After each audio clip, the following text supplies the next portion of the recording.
Opo. Yun. Alam mo ba, Chef, yung ano niya, yung dagta ng papaya, napakagandang meat tenderizer. Opo. Yung alam niyo yan, papain. Papain, pagka halimbawa gusto niyo magawa ng barbecue at ayaw niyo makipaglaban kayo sa karne, ano yun yung karne sa pinakadagta ng papaya? Ay, ang lambot ng inyong karne ng inyong mga barbecue, hindi kayo makikipagtalo. True.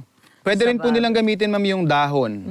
Dahon ng papaya, opo. Pampalambot din. Yes. So, yan, Chef, parang ano ka, nag-get ka ng parang ano yan? Opo, parang pang-atsara lang din. Pang-atsara, oh. Pero hindi ko po siya iluluto. Oh. Ang gagawin ko sa kanya ay Parang ensalada. ensalada po ang kalalabasan nito, ma'am. Okay, so iano muna siya. Lalamasin ko lang sa asin. Para matanggal natin yung ano dyan.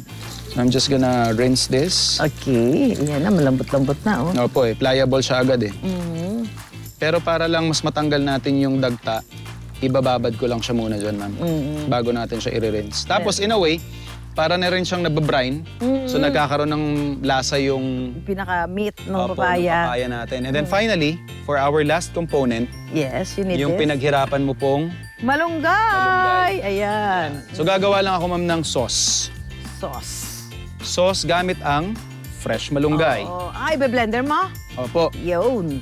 Sariwang-sariwa Sariwa yan. po.